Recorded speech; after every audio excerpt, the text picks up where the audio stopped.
Pernah nggak sih teman-teman merasa sudah kerja banting tulang dari pagi sampai malam, lembur tiap hari, tapi saldo rekening kok rasanya segitu-gitu saja? Sementara itu, ada orang lain yang kelihatannya kerjanya santai, sering liburan, tapi uangnya seperti mengalir terus tanpa henti.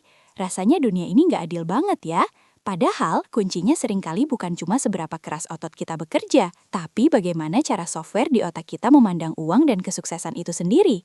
Di video kali ini, kita akan bedah tuntas apa sih yang sebenarnya membedakan isi kepala orang kaya dengan orang biasa. Dan percayalah, ini bukan soal nasib atau keberuntungan semata, tapi soal strategi mental yang bisa dipelajari. Seringkali kita terjebak dalam pemikiran keliru bahwa orang kaya itu hidupnya enak karena lahir dari keluarga berada atau punya modal besar warisan orang tua. Padahal faktanya banyak sekali miliarder dunia yang memulai semuanya dari nol, bahkan minus. Perbedaan mendasarnya ada pada fokus pikiran mereka. Orang biasa cenderung fokus pada masalah dan hambatan. Misalnya sering bilang, aku nggak punya modal. Atau, ekonomi lagi susah, mana bisa bisnis. Sebaliknya, orang dengan mindset kaya akan fokus pada solusi dan peluang. Mereka akan bertanya, bagaimana caranya aku bisa dapat modal? Atau, peluang apa yang bisa diambil saat ekonomi sulit? Perubahan satu kata tanya dari, bisa nggak ya? Menjadi, gimana caranya? Bisa mengubah nasib hidup kita secara drastis. Mari kita masuk ke perbedaan yang paling mencolok dan sering bikin orang biasa tetap miskin, yaitu soal bagaimana memperlakukan uang. Orang biasa biasanya berpikir uang itu tujuannya cuma satu, untuk dibelanjakan. Begitu gajian, yang dipikirkan pertama kali adalah bayar cicilan, beli baju baru biar update, atau nongkrong di kafe mahal biar kelihatan keren di media sosial. Fokusnya adalah membeli liabilities, atau beban yang nilainya turun terus. Nah, orang kaya punya pola pikir terbalik. Bagi mereka, uang adalah benih atau pasukan yang harus ditanam. Mereka menahan keinginan sesaat untuk membeli aset, seperti saham, properti, atau membangun bisnis yang nantinya akan menghasilkan uang lagi buat mereka. Jadi, saat orang biasa sibuk bekerja untuk uang, orang kaya sibuk membuat uang bekerja keras untuk mereka. Selanjutnya adalah soal pandangan terhadap waktu yang kita miliki setiap hari. Teman-teman pasti sering dengar istilah, waktu adalah uang kan? Bagi orang biasa, ini diterjemahkan secara harfiah dengan menukar waktu mereka untuk mendapatkan gaji bulanan. Kalau nggak masuk kerja, ya potong gaji. Pola ini sangat terbatas karena kita cuma punya 24 jam sehari. Tapi bagi pemilik mindset kaya, mereka tidak mau menukar waktu dengan uang selamanya. Mereka menggunakan waktu untuk membangun sistem atau menciptakan produk. Mereka rela berdarah-darah di awal membangun bisnis tanpa dibayar, supaya di masa depan sistem itu bisa berjalan sendiri dan menghasilkan pasikan saat mereka sedang tidur atau jalan-jalan. Hal berikutnya yang bikin beda banget adalah respon mental terhadap resiko dan kegagalan. Orang biasa cenderung bermain aman, takut sekali salah langkah, dan memilih bertahan di zona nyaman karena takut kehilangan apa yang sudah dimiliki, meskipun itu sedikit. Ketakutan inilah yang justru memenjarakan potensi terbesar mereka.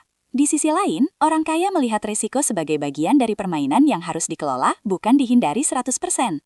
Mereka sadar bahwa kegagalan bukanlah akhir dunia atau aib, melainkan batu loncatan dan data berharga untuk strategi berikutnya. Mereka berani ambil risiko terukur karena tahu betul bahwa high risk seringkali membawa high return jika dipelajari dengan benar. Coba perhatikan juga kebiasaan belajar dan konsumsi informasi sehari-hari. Kalau ada waktu luang, orang biasa lebih suka mencari hiburan semata. Scroll media sosial berjam-jam tanpa tujuan, atau nonton drama yang cuma bikin emosi naik turun tapi nggak nambah wawasan. Bukan berarti nggak boleh hiburan ya teman-teman, tapi porsinya harus dijaga. Orang kaya atau calon orang kaya biasanya haus akan ilmu baru. Mereka membaca buku, ikut seminar, mendengarkan podcast edukasi, dan selalu ingin upgrade keterampilan diri. Mereka sadar investasi terbaik dengan return paling tinggi bukanlah emas atau saham, melainkan investasi leher ke atas alias otak dan kemampuan kita sendiri. Lingkungan pergaulan juga memegang peranan super penting dalam membentuk pola pikir kaya ini. Ada pepatah populer bilang, kalau kamu bergaul dengan 5 orang pecundang, kamu akan jadi yang ke-6. Tapi kalau kamu bergaul dengan 5 orang sukses, kamu akan jadi yang ke-6. Orang biasa seringkali merasa minder, iri, atau justru nyinyir kalau dekat dengan orang yang lebih sukses. Padahal orang kaya justru sengaja mencari lingkungan yang lebih hebat dari mereka supaya bisa tertular semangat, visi, dan cara berpikirnya. Mereka membangun network bukan cuma untuk cari untung sesaat, tapi untuk bertukar nilai, ide, dan inspirasi yang bisa membuka pintu rezeki baru. Jadi teman-teman, menjadi kaya itu sejatinya bukan cuma soal nominal angka di bank, tapi soal mentalitas yang kita bangun dan pupuk setiap hari. Mulailah dengan mengubah cara pandang kecil terhadap uang, waktu, resiko, dan pergaulan. Maka perlahan tapi pasti, realitas finansial kita juga akan ikut berubah mengikuti pola pikir baru tersebut. Coba tulis di kolom komentar di bawah. Dari poin-poin tadi, mindset mana yang menurut kalian paling susah untuk diubah? Jangan lupa like video ini kalau bermanfaat. Share ke sahabat kalian biar bisa sukses bareng-bareng. Dan tekan tombol subscribe supaya nggak ketinggalan konten edukasi finansial lainnya. Sampai jumpa di video berikutnya. Salam sukses!